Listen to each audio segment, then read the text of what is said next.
네, 오늘은 고린도전서 2장 말씀 보겠습니다. 고린도전서 2장 10절부터 16절까지 말씀입니다. 신약성경 265면 고린도전서 2장 10절부터 16절까지 말씀입니다. 10절부터 16절까지 말씀을 저하고 여러분들이 한 절씩 교독하도록 하겠습니다. 오직 하나님이 성령으로 이것을 우리에게 보이셨으니 성령은 모든 것 곧 하나님의 깊은 것까지도 통달하시느니라.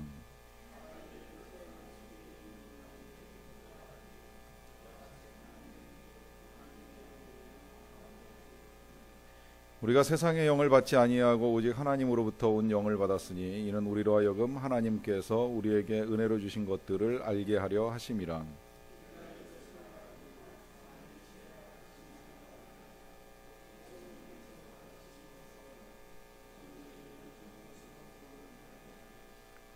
육에 속한 사람은 하나님의 성령의 일들을 받지 아니하나니 이는 그것들이 그에게는 어리석게 보임이요 또 그는 그것들을 알 수도 없나니 그러한 일은 영적으로 분별되기 때문이라.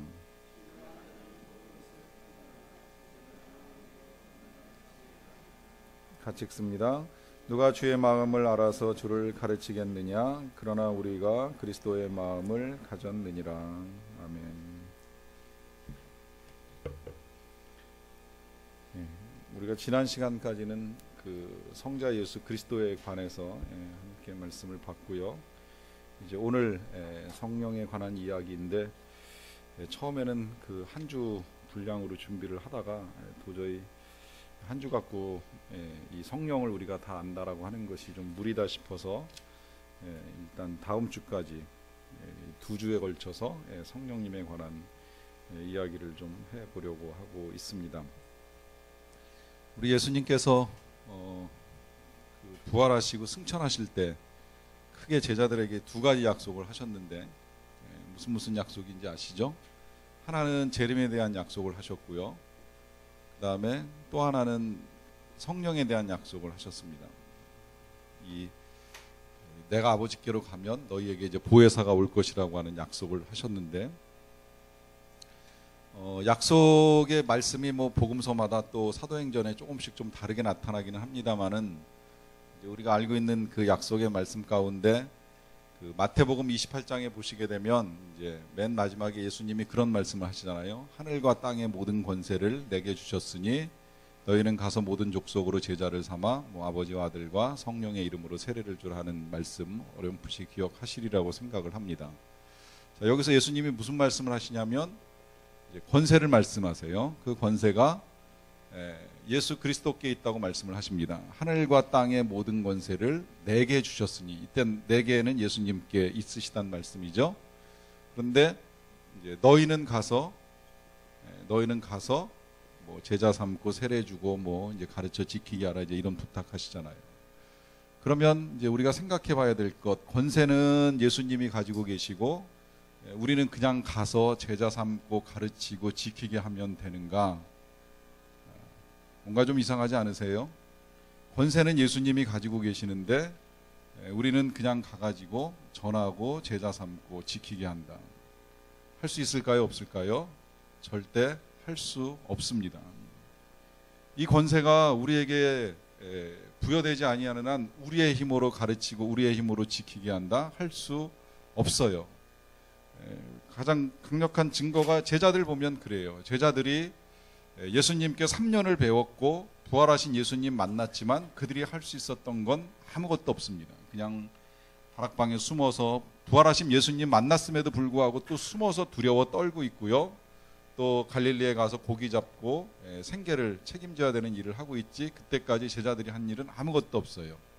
근데 제자들이 언제부터 변하기 시작을 합니까? 바로 이 성령이 임하면서부터 제자들이 변하는 거예요. 변해서 두려워 떨던 제자들이 담대해지고 또 배운 거 없지만 그 제자들이 나가서 지혜롭게 예수 그리스도를 선포하고 능력 있게 전달하는 일을 하게 됩니다. 그렇게 보면 이 권세는 예수님의 권세인 것이 틀림이 없지만 예수님만 가지고 계신 권세가 아니라 예수님께서 성령을 통해서 우리에게도 주신 권세라고 하는 거예요. 그래서 마태복음에는 이렇게 말씀하셨지만 사도행전 1장 8절에는 뭐라고 기록이 돼 있어요? 너희 오직 성령이 너희에게 임하시면 너희가 뭘 받는다고요? 권능을 받는다고요. 권세를 받는다는 거예요. 그 권세는 어떤 권세? 증거할 수 있는 권세죠. 그 권세를 가지고 어떻게 해요? 예루살렘과 온 유다와 사마리아와 땅끝까지 이르러 내 증인이 되게 하시겠다고 말씀을 하십니다. 이 약속 때문에, 이 성령에 대한 약속, 권세에 대한 약속, 권능에 대한 약속 때문에 제자들이 그 말씀 듣고 예수님 승천하신 거 본 다음에 제일 먼저 하는 일 뭐예요? 모여서 기도하는 거예요. 다 중단하고 기도만 합니다. 열심히 기도해요. 한 열흘 동안 거의 하루도 쉬지 않고 계속해서 기도하다가 어떤 일이 일어나요? 성령이 강림하시죠. 예수님의 약속대로 재림은 아직 이루어지지 아니하였지만 성령의 강림은 생각보다 빨리 일어났어요. 예수님 승천하시고 딱 열흘 만에 성령님이 임하시면서 제자들의 삶에 놀라운 변화가 일어납니다. 이걸 그 역동적 변화라고 표현을 하는데요. 다음 주에 이거를 말씀드릴 기회가 있을지 모르겠는데, 이 사도행전 1장 8절에 나와 있는 권능이라고 하는 단어가 헬라어로 두나미스라고 들어보셨을 거라고 생각을 하는데, 이 두나미스가 어원이 돼서 나온 영어가 크게 두 가지가 있습니다. 하나는 다이나마이트, 폭발한다라고 하는 것이고, 또 하나는 다이나믹, 역동적인 의미를 가지고 있죠. 어떤 것도 상관없어요. 복음이 폭발적으로 세상에 퍼져나가는 역사가 나타나고, 또 다이나믹하게 제자들이 이 예수님의 권능을 가지고 나가서 세상의 복음을 증거하는 일들이 일어납니다. 이런 역동적인 변화가 가능할 수 있었던 건 성령이 강림하셨기 때문이라고 하는 거예요.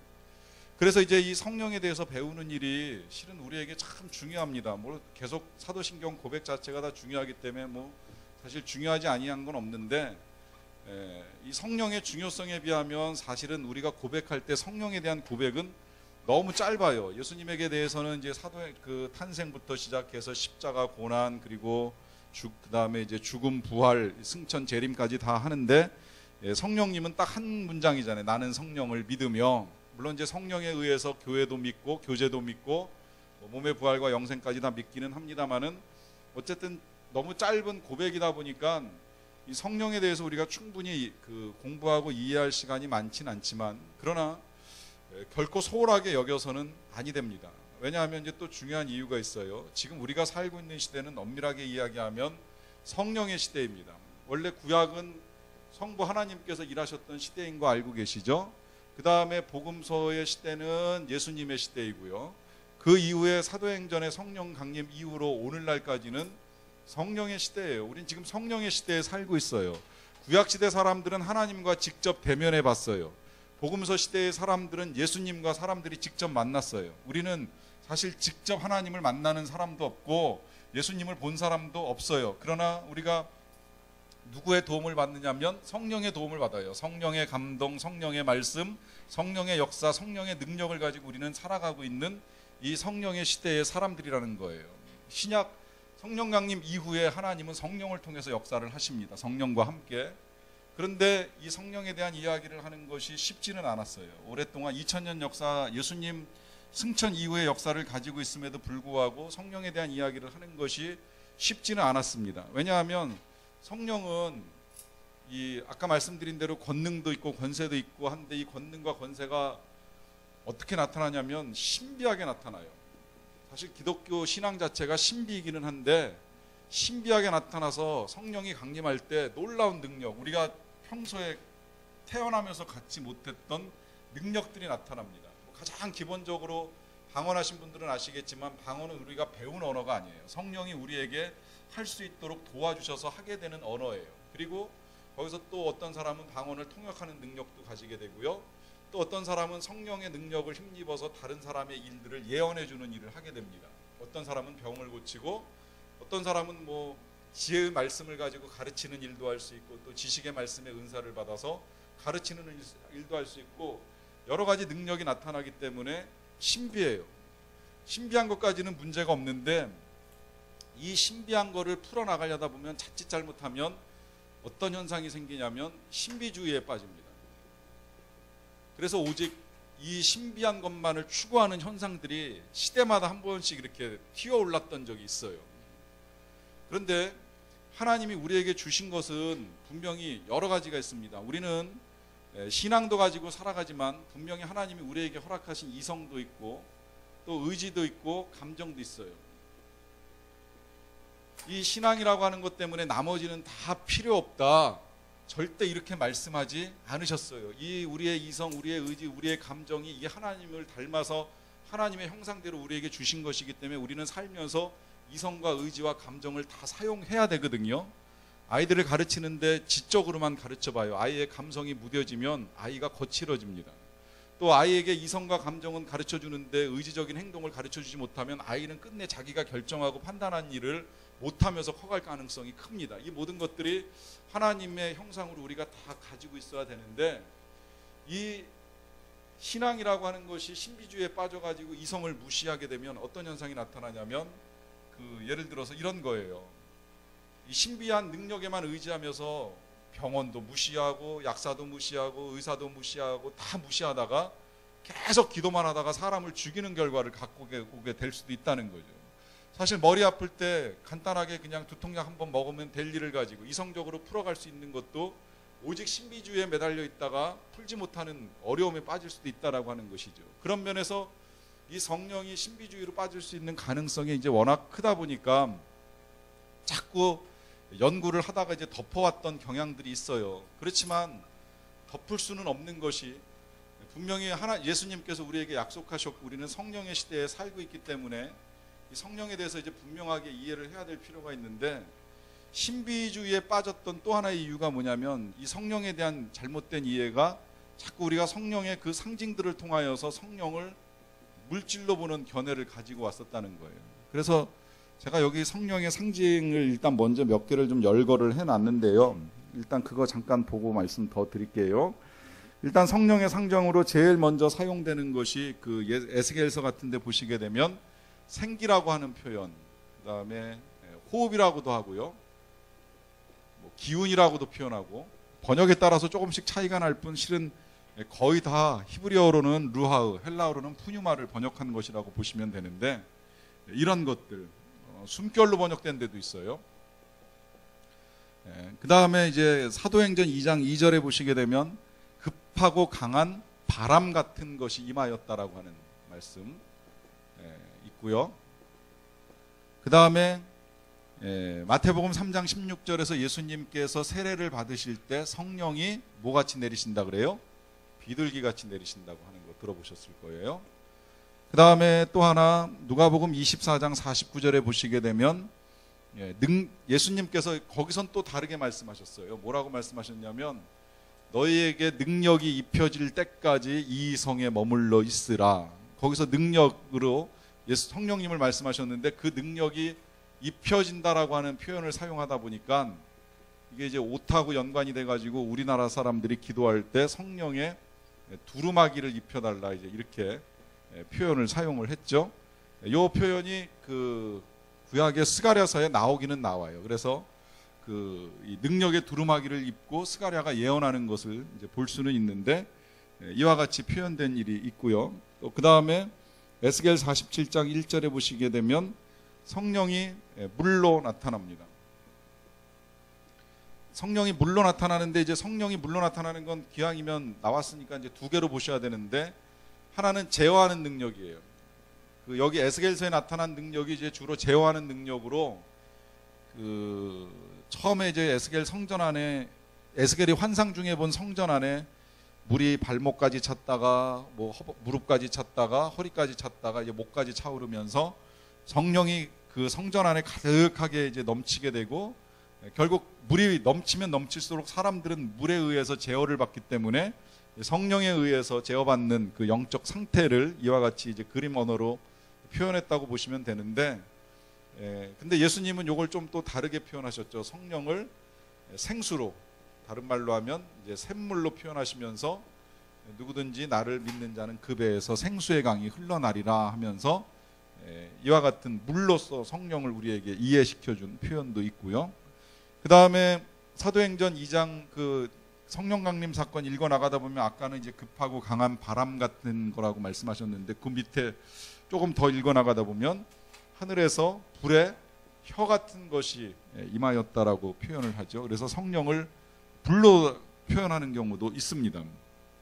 그리고 많은 경우에 정말 성령의 충만함을 강하게 경험하는 사람들 중에 이제 몸이 뜨거워지는, 이건 일반적인 건 절대 아니에요. 몸이 뜨거워지는 경험을 하는 경우도 종종 있을 수 있는데, 이제 그러다 보니까 성령을 이제 불로 이해하고 있는 경우도 있고요.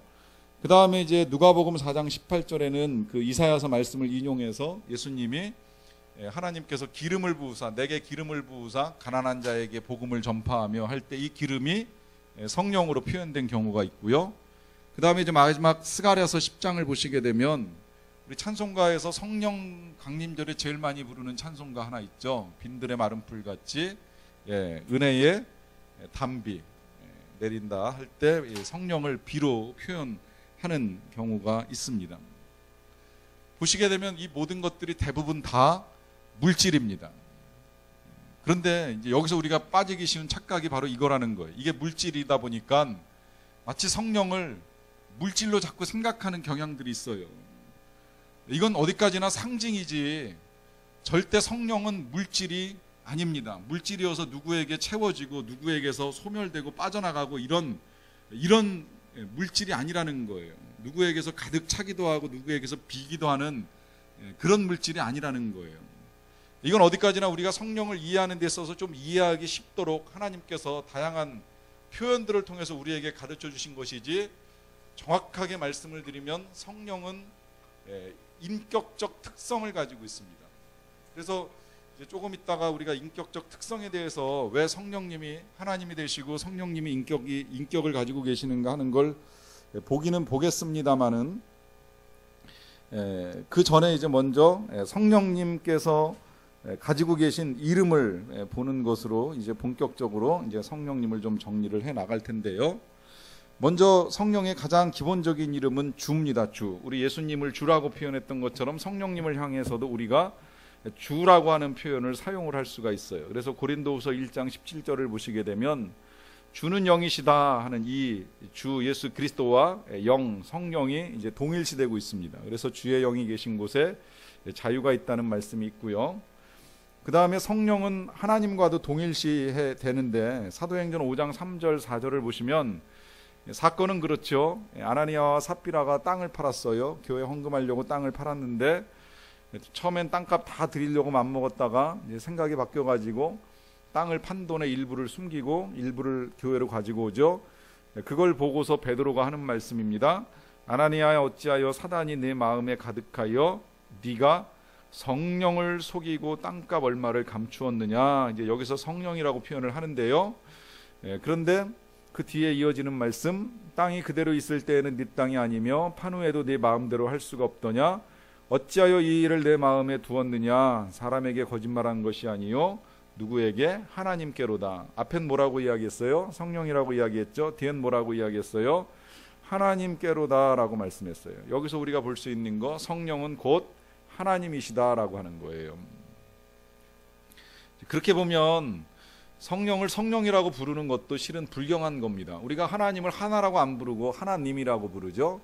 예수님을 예수라고 안 부르고 예수님이라고 호칭을 사용합니다. 그런데 유독 성령만큼은 님자를 잘 안 붙여서 사용하는 습관이 있어요. 저도 그 습관을 바꾸려고 애는 많이 쓰는데 잘 안 될 때가 많아요. 우리 신학교 다닐 때 설교학 교수님이 설교 가르치시다가 설교 시간에 가능하면 성령도 님자를 붙이라고 하는 걸 굉장히 강조하셨어요. 삼위일체 하나님이시기 때문에 성령도 님을 붙이는 게 맞다고 이제 말씀하셨기 때문에 틀리지는 않아요. 그렇게 하는 게 맞습니다. 그런데 조금 이제 어색한 경우들이 좀 있기는 해요. 예를 들어 성령 세례 그러면 이제 그게 더 자연스럽거든요. 성령 충만 이것도 자연스럽잖아요. 이제 이런 경우. 그 다음에 또 부득불 점자 님자를 사용할 수 없는 경우들이 있어요. 예를 들어 우리가 예수님을 예수님이라고 부르기도 하지만 예수여 이렇게 이제 부를 때도 있잖아요. 그 찬송가 가사는 좀 바뀌긴 했어요. 예수여 예수여 이제 강림하셔서 뭐 그러는데 그걸 님자로 이제 다 바꿔놓긴 했는데, 그럼에도 불구하고 1대1의 관계 속에서 우리가 당신이라고 하는 호칭을 사용하듯이 예수여라고 하는 호칭을 사용하는 것처럼 오늘 우리 찬양에도 그 찬양 첫 번째 찬양에 성령이여 성령이여 우리에게 임하소서 하는 이런 호칭을 사용할 수는 있어요. 그런데 할 수 있다면 성령님 성령님 이런 표현 사용하는 게 이제 더 바람직하다라고 하는 관점을 하나 말씀드리고요. 그 다음에 이제 세 번째로 로마서 8장 9절에 나타나는 성령은 보시게 되면 말씀 먼저 제가 읽어드릴게요. 만일 너희 속에 하나님의 영이 거하시면 너희가 육신에 있지 아니하고 영에 있나니 누구든지 그리스도의 영이 없으면 그리스도의 사람이 아니라. 이제 여기서 보게 되는 성령은 하나님의 영이라고도 표현하고 있고 그리스도의 영이라고도 표현을 하고 있습니다. 그 다음에 이제 네 번째로 예수님이 말씀하신 성령의 이름은 보혜사입니다. 보혜사는 단어가 나왔기 때문에 이제 우리가 조금 기왕이면 좀 더 들여다볼 필요가 있는데요. 보혜사 곧 내 아버지께서 내 이름으로 보내실 성령 그가 너희에게 모든 것을 가르치고 내가 너희에게 말한 모든 것을 생각나게 하리라. 영어 성경을 이 부분을 읽어나가다 보면 이 영어 성경의 보혜사라고 하는 단어는 헬퍼라고 번역된 단어도 있고요. 그 다음에 카운셀러라고 번역된 단어도 있고요. 그 다음에 책에 따라서는 컴포터라고 번역된 단어도 있습니다. 그러니까 이건 이제 미국식, 영국식 개념으로 그냥 생각할 때 내가 너희에게 돕는 자고 내 아버지의 성령을 보내시겠다. 뭐 때로는 상담자를 보내시겠다. 때로는 위로자를 보내시겠다. 이제 이렇게 약속하신 것으로 번역을 한 거예요. 그런데 이거 뭐 틀리지는 않지만 우리나라 사람들이 생각할 땐 이게 좀 이제 답답했어요. 원래 그 헬라어로는 파라클레토스라고 하는 단어로 쓰여졌는데 파라클레토스라고 하는 단어가 파라라고 하는 접두어, 곁에라고 하는 접두어에다가 클레토스, 말하다, 변론하다라고 하는 의미를 가지고 있습니다. 이 합성어가 이제 쓰여졌는데 이것을 미국 사람들은 이제 헬퍼, 카운셀러, 컴포터로 번역을 한 걸 우리나라 사람들이 다시 재번역을 하는 과정 중에 다 마음에 안 드는 거예요. 어떤 거를 해도 충분히 성경 전체에서 말씀하고 계시는 이 성령에 대한 것을 다 소화해서 사용하기에는 어느 것 하나도 다 부족하잖아요. 물론 성령이 도와주시기도 하고 상담하시기도 하고 위로하시기도 하는 것 맞아요. 그리고 이 의미 자체가 성령께서는 우리 곁에서 우리와 함께 우리를 위하여 변론도 해주시고 우리에게 말씀하셔서 우리의 삶을 인도해 주시는 여러 가지 역할들을 하시는 것이 맞긴 맞는데 이게 다 마음에 안 들다 보니까 신조어를 만들어냈어요. 그래서 지킬 보자에다가 은혜자에다가 스승사자를 써가지고 보혜사라고 하는 단어로 번역을 해버린 거예요. 이 단어는 사실 국어사전에는 안 나오는 단어입니다. 최신 사전을 제가 한 번 더 확인해 보니까 최신 사전에 화살표 딱 해놓고 성령 이렇게 써놨어요. 성령에 가서 다시 보라는 거예요. 그래서 성령 가서 보면 뭐 기독교 삼위일체 가운데 한 분으로 뭐 이렇게 이제 풀이가 되어 있어요. 보혜사라고 하는 의미는 그런 의미입니다. 지켜주시고 은혜를 베푸시는 스승, 이제 이렇게 해서 그와 같은 분을 보내주시겠다고 예수님이 성령을 통해서 성령을 그렇게 약속을 해주신 거예요. 근데 여기도 또 하나 이제 증거가 나오는 거 뭐냐면 그 요한복음 14장 26절 보시면요. 보혜사 곧 아버지께서 내 이름으로 보내실 성령 그가라고 그랬잖아요. 그가. 이 그가가 영어 성경에 히로 번역이 되어 있습니다. 히로. 이트가 아니에요. 무슨 이야기예요? 물질이 아니라는 얘기예요. 뭐예요? 인격적 존재라는 거예요. 그러니까 히라고 하는 단어를 사용해서 또 인격적 존재인 게 뭐냐면 그 인격적 존재이니까 그가 뭘 해요? 가르치고 생각나게 해주시는 거죠. 물질이 아니라는 거예요. 그럼 성경이 어떤 인격적 존재인가 이제 오늘 그걸 먼저 보는 것이 성령님의 그래서 인격적 특성을 보게 되는데 첫째 성령님께서는 우리 사람이 가지고 있는 것처럼 똑같이 지성을 가지고 계십니다. 고린도전서 2장 11절 말씀 보세요. 사람의 일을 사람의 속에 있는 영 외에 누가 알리요? 이와 같이 하나님의 일도 하나님의 영 외에는 아무도 알지 못하느니라 해서 하나님의 영이 지적 능력을 가지고 지성을 가지고 일을 헤아리신다라고 하는 걸 우리가 볼 수 있고요. 그 다음에 이제 두 번째로 성령님께서는 의지를 가지고 있어요. 인격이라고 하는 것이 지정의를 가지고 있는 건데 의지를 가지고 있다는 거예요. 어떤 의지를 가지고 있냐? 넘어가서 말씀 보세요. 고린도전서 12장 11절을 보시게 되면 이 모든 일은 이제 은사인데요. 은사는 다음 주에 한번 다시 잠깐 이제 저하고 볼 기회를 갖습니다. 어쨌든 이 모든 은사들을 같은 한 성령이 행하시는 건데 그의 뜻대로 각 사람에게 나누어 주시는 것이니라. 여기 그의 뜻은 누구의 뜻이에요? 성령의 뜻, 성령의 의지를 말하는 거예요. 그러니까 성령은 의지를 가지고 있어서 사람에 따라서 방언 주고 싶은 사람한테 방언 주고, 예언 주고 싶은 사람한테 예언 주고, 병 고치는 능력 주고 싶은 사람한테 병 고치는 능력 주면서 성령의 의지로 사람들에게 은사들을 나누어 줄 수 있다는 거죠. 그래서 성령이 인격적 특성을 가지고 있고요. 그 다음에 성령님께서는 물질이 아니기 때문에 생각도 하세요. 로마서 8장 27절에 보면 마음을 살피시는 이가 성령의 생각을 하신다고 했을 때 성령이 생각을 하신다라고 하는 증거가 여기 기록이 되어 있고요. 또 성령님께서는 우리를 사랑하시기도 합니다. 그 사랑의 증거는 로마서 15장 30절에 있는데, 형제들아 내가 우리 주 예수 그리스도와 성령의 사랑으로 말미암아 너희를 권한다라고 했을 때 성령께서도 사랑하신다는 거죠. 이제 여기서 우리가 이제 또 하나 보게 되는 것, 이 사랑은 물론 의지적 행위이긴 합니다만은 또한 한편 감정도 동반돼야지 사랑이라고 이야기를 하잖아요. 그러니까 성령의 사랑이라고 하는 것은 성령도 감정을 가지고 있다는 거예요. 그래서 감정을 가지고 있기 때문에 그 감정이 만족스러울 때 나타나는 현상이 뭐예요? 기뻐합니다. 성령이 기뻐합니다. 반면에 감정이 상할 때 나타나는 현상은 뭐예요? 그러면 그 마음에 근심이 생기죠. 5번에 보시게 되면 성령님께서 우리가 죄 가운데 있을 때 근심하신다는 말씀이 있어요. 그 에베소서 4장 30절의 말씀인데요. 하나님의 성령을 근심하게 하지 말라. 그 안에서 너희가 구원의 날까지 인치심을 받았느니라 그래요. 그래서 성령도요, 똑같은 인격적 특성 때문에 이제 여기 지금 정리한 대로 지정의 있는 거 확인했고요. 지정의 가운데 이 정이 기쁨으로 나타나지만 때로는 근심으로 나타나고요. 근심이 심하면 성령이 소멸된다라고 하는 표현이 되어 있는데, 이 소멸 때문에도 또 우리가 이제 혼란이 생기는 거예요. 이 소멸이라고 하는 것 때문에 이제 그 성령께서 물질처럼 사라지느냐라고 하는데, 그 번역은 이렇게 됐지만 실상은 그 사라지는 것이 아니라 성령이 잠시 내주하시다가 더 이상은 너무 더럽고 추하고 악하고 동거할 수가 없는 상황에 처해 있다 보니까 성령께서 잠시 우리 내주하고 있는 우리의 영적 상태에서 벗어나서 잠시 떠나 있는 상태를 소멸하신다라고 하는 표현을 통해서 성령의 감정 상태를 우리에게 가르쳐주고 있는 것으로 보시면 됩니다.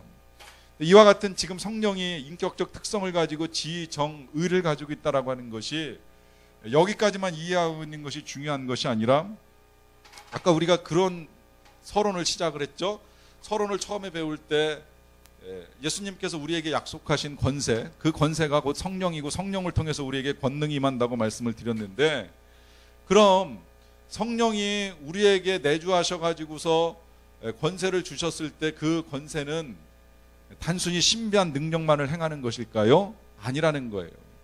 우리의 지정의가 다 이 권세에 의해서 지배를 받아야 되고 굴복되어야 된다는 겁니다. 이걸 제가 조금 다르게 표현한다면, 여러분, 우리의 구원이라고 하는 건 영혼만의 구원으로 이루어지는 것이 절대 아니라고 하는 거예요. 우리의 이 한 사람의 인격이라고 하는 건 아까 말씀드린 대로 지와 정과 의로 돼 있잖아요. 이 모든 것들이 다 함께 구원을 받아야 됩니다. 좀 더 정확하게 제가 말씀을 드리자면, 이걸 이제 다르게 또 삼분하기는 그 영혼 육으로 이제 표현을 하는데, 요거 나왔으니까 한번 오늘 다뤄볼까요? 그냥 간단하게만. 일단 예수 믿으면 영혼이 구원을 받습니다. 영이 구원을 받는 거예요. 이거는 예수 믿기로 결단하는 그 순간에 바로 거듭나기 때문에 영적 변화가 바로 이루어져요. 그래서 이제 그 순간부터 우리 하나님의 자녀가 되는 거예요. 예수님 나의 구주입니다. 그러면 영혼의 변화는 믿음의 고백과 동시에 이루어집니다. 육의 변화 언제 이루어져요? 육의 변화는 예수님의 재림 때 이루어집니다. 온전한 우리 육신의 변화는 재림 때에 가서 완성이 되기 때문에 재림될 때까지 우리의 육은 늙은 몸으로 살다가 예수님을 만나게 되든지, 땅 속에 있다가 기다리다가 예수님을 만나게 되든지 기다려야 되는 시간이 필요해요. 영혼은 즉시 이루어진다고 말씀하셨죠. 그럼 혼은 언제 이루어집니까? 혼은 언제 변화가 일어납니까? 혼은 영이 예수님을 만난 그날로부터 시작해서 예수님이 오실 때까지 지속적으로 변화를 일으켜 가야 되는 부분이에요. 이 혼이라고 하는 것이 지속적인 변화를 이루어갑니다. 이 변화가 필요하기 때문에 우리가 지금 말씀을 배우는 거예요. 주님 오시는 날까지 한번 거듭나서 끝나는 것이 아니라 매 주일마다 예배를 드리고 수요일마다 말씀을 듣고 새벽마다 말씀을 연구하는 이유 중에 하나가 지속적 변화를 이루어가야 되기 때문입니다. 제일 안 변하는 게 이거예요. 영혼은 한순간에 거듭나요. 육체는 예수님 오시면 뒤바뀌게 돼 있어요. 우리가 가장 건강하고 가장 아름다운 모습으로 변화되어 예수님을 만나게 될 거예요. 그런데 혼은 안 변해요. 혼은 여기에는 오랫동안 전승되어 온 유전자도 섞여 있고 내가 어렸을 때부터 받았던 상처, 교육, 여러 가지 이 정서가 다 혼합돼 있어가지고 이걸 바꾸는데 시간이 오래 걸려요. 쌓이면 쌓일수록 오래 걸리고 시간이 늦으면 늦을수록 힘들어요. 그러니까 혼의 변화가 안 일어나니까 이 혼을 바꾸기 위해서 하나님이 우리에게 말씀을 주시고 예배를 통해서 계속 우리를 바꿔나가는 작업을 하시는 거거든요. 이 혼의 변화 속에 지금 이 지정의 세 가지가 다 표함이 되는 거예요. 그러니까 무슨 이야기가 되느냐면 진짜 우리가 구원을 받았다라고 하는 건 우리의 영혼만 구원받는 걸로 끝나는 게 아니라 생각도 구원을 받아야 되고요. 우리의 감정도 구원을 받아야 되고 우리의 의지도 구원을 받아야 됩니다. 이게 무슨 이야기냐? 진짜 성령의 능력에 사로잡혀서 구원의 은총을 누리는 사람은 슬퍼하기보단 기뻐하는 게 맞아요. 감정이 구원을 받았으니까요. 그래서 사도 바울이 감옥에서 자신 있게 말하는 거예요. 기뻐하라. 항상 기뻐하라. 내가 다시 말하노니 기뻐하라. 부탁하는 거예요. 왜? 감정이 구원을 받은 거예요. 생각이 구원을 받으면 절대 우울해하지 않습니다. 괴로움에만 매여 있지 않아요. 생각 자체가 나는 기쁨을 선택할 거야 결정하며 선포하며 나아갑니다. 세상이 날 흔들어 놓아도 난 세상에 흔들리는 사람이 아니라 하나님 붙잡고 이겨낼 거야 라고 건강한 생각을 가지고 나아가는 거예요. 누가 날 괴롭히면 그 괴롭히는 걸 가지고 그냥 주저앉아서 속상해 상처받고 끝나는 것이 아니라 네가 날 괴롭히면 난 하나님께 더 큰 복을 받고 나의 원수는 하나님께서 갚아주실 거야 라고 믿으면서 건강한 생각을 가지고 이겨나가는 거예요. 이게 지정의가 성령에 의해서 구원받은 능력으로 나타나는 겁니다.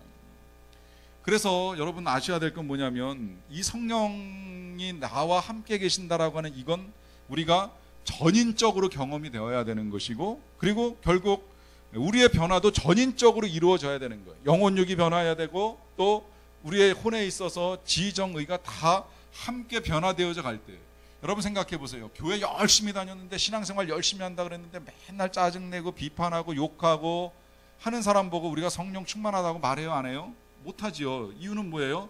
변화가 안 보이거든요. 이 모든 면에 전인적이고 통합적인 변화가 이루어져야 된다는 거예요.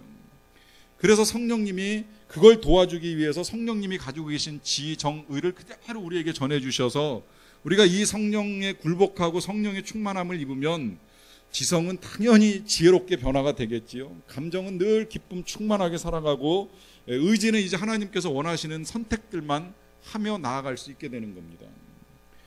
자, 이 성령이 이제 이번에 보는 건 이제 하나님과 동일하신 분이라고 하는 걸 정리하는데요.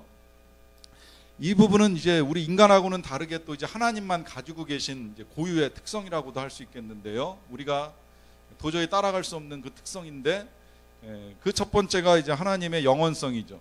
우리는 유한한 인생을 살아가지만 하나님은 영원성을 가지고 계십니다. 성령도 역시 마찬가지로 히브리서 9장 14절에 보시게 되면 하물며 영원하신 성령으로 말미암는다 해서 성령님께서 영원하시다는 걸 분명히 말씀하고요. 그 다음에 이제 하나님의 두 번째 신성, 그것은 하나님의 전지하심이라고 할 수 있겠죠. 성령도 역시 마찬가지입니다. 요한복음 16장 13절에 오시면 진리의 성령이 오시면 그가 너희를 모든 진리 가운데로 인도하실 것이다 해서 모든 진리를 다 알고 계시는 전지하신 성령님께서는 전지하시다는 거예요. 여기도 역시 그가라고 하는 인칭대명사가 사용이 됐고요. 고린도전서 2장 10절에서 이제 또 하나 우리에게 증거합니다.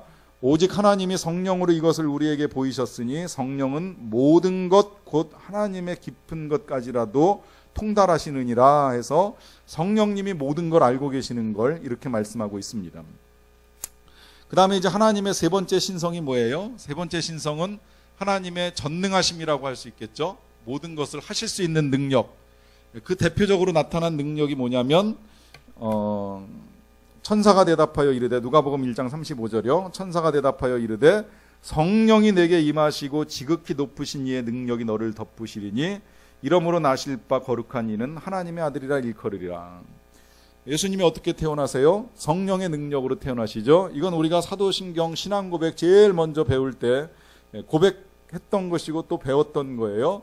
그는 성령으로 잉태하사 이렇게 고백하잖아요. 이 성령의 능력이 결혼하지 아니한 여자가 아이를 가질 수 있는 전능한 능력이라는 거예요. 그리고 예수님께서 사역하실 때도 보면 성령의 능력으로 귀신을 쫓아내십니다. 이제 이와 같은 능력, 이 전능하신 능력이 성령님과 하나님이 공히 가지고 계신 능력이라고 할 수 있겠고요.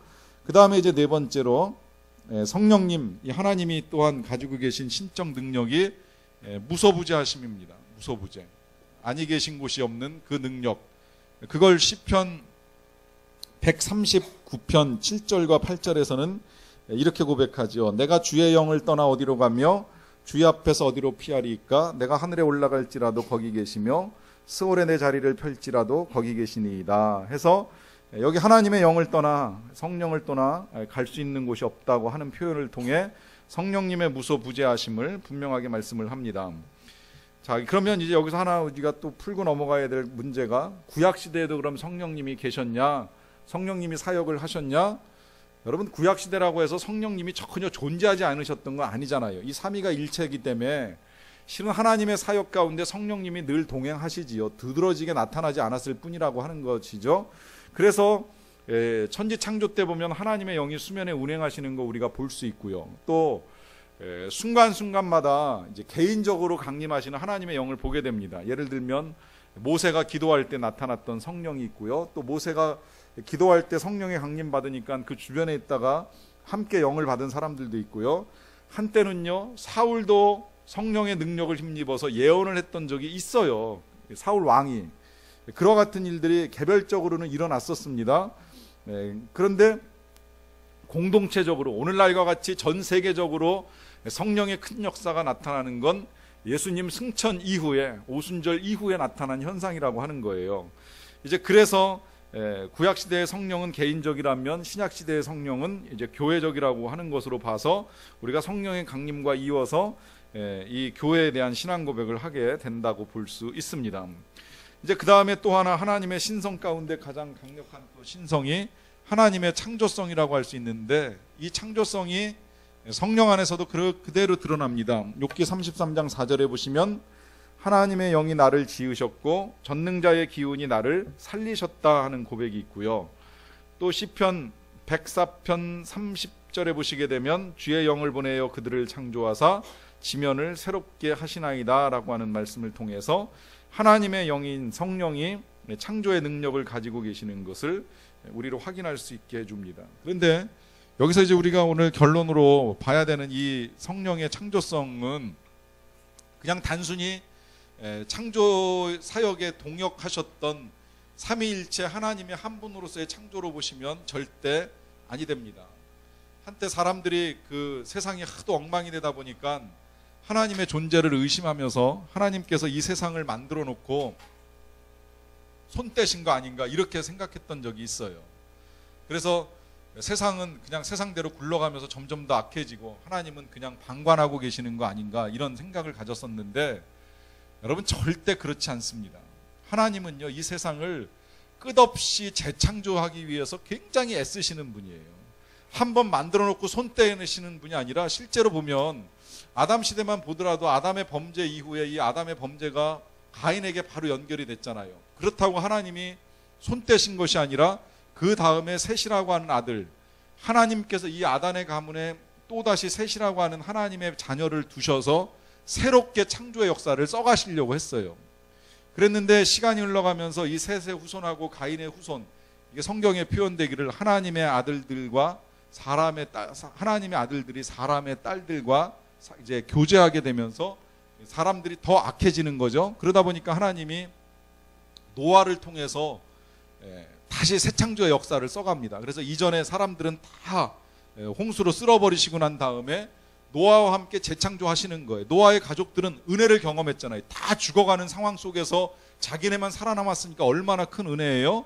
그러니까 이 노아의 가족들을 통해서 하나님께서 새 역사를 쓰기를 원하셨는데 이게 또 실패에 빠져요. 그러니까 이번에는 누구를 통해서 새 역사를 쓰시냐면 아브라함을 통해서 새 역사를 쓰시죠. 아브라함과 아브라함의 후손으로 태어난 이스라엘과 함께 새 역사를 만들어 가시는 거예요. 이것 때문에 애굽에서 끌어내기도 하시고 10가지 재앙도 내리시고 뭐 홍해도 건너게 하시면서 새로운 민족을 만들고 이 민족과 함께 새 역사를 지구상에서 써내려 가시기를 원하셨어요. 그런데 결국 이것도 실패하잖아요.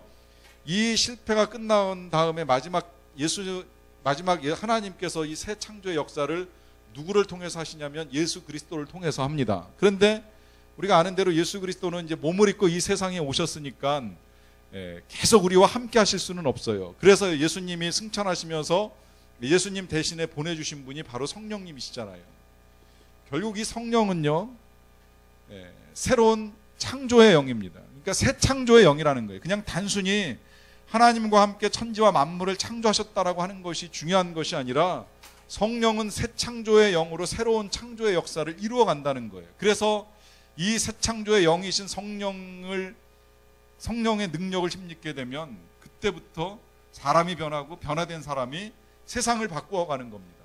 어떻게 바꾸어가요? 그 바꾸어가는 가장 기본적인 모습이 초대교회예요. 그래서 초대교회에 이 성령 강림의 은혜를 받았던 사람들이 모여서 예배하고 찬미하고 또 서로 떡을 떼고 제산을 내어놓고 함께 기도하면서 세상을 바꾸어 갑니다. 가난한 사람들이 교회에 들어오니까 구제하고 먹여주고 하면서 공용하는 일들이 일어나게 되는 거죠. 이게 새 창조의 역사라는 거예요. 이 새 창조의 역사 속에서 제자들이 성령과 함께 이제 놀라운 세상을 경험하는 겁니다.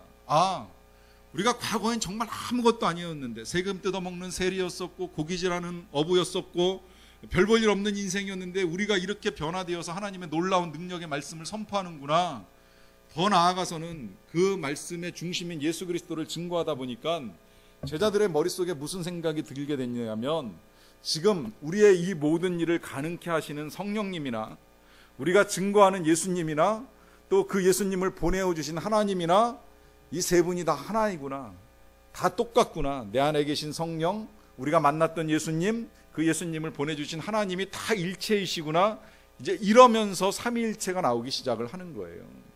이게 그냥 상식적으로 어떻게 셋이 하나가 되고 하나가 셋이 되지 머리로 짜맞추려고 그러면 되게 어려워요. 그런데 경험을 통해서 그들이 그냥 선포하고 고백하는 거예요. 내가 경험해 보니 성령 충만한 내 눈이 보기에는, 내 믿음으로 보기에는 내 안에 계신 성령이나 또 이전에 만났던 예수님이나 그 예수님을 보내준 하나님이나 다 똑같구나. 그러면서 일체를 선포하고 하나됨을 선포하면서 나아가는 것입니다.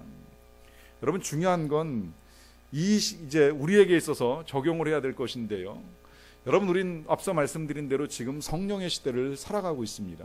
그 성령의 시대에 살아가고 있는 우리 그리스도인이라면 성령님께서 우리에게 주시는 그 권능, 그 역동적인 삶의 능력들이 우리에게 나타나야 됩니다. 그것이 나타나기 위하여 이제 우리가 다음 시간에는 충만함을 배우겠지만 지금 현재 필요한 건 그 새 창조의 영이 내게 임하여서 나를 새롭게 만들어 주시기를, 그래서 내 삶에 드리워진 어둠이 빛으로 변하고 슬픔이 기쁨으로 변하고 불화와 반목이 사랑과 이해로 변하고 절망이 희망으로 변하는 역사를 기대하며 나아가야 합니다. 이 같은 새 창조 성령의 역사가 저와 여러분들의 삶에서 나타나기를 간절히 축원합니다.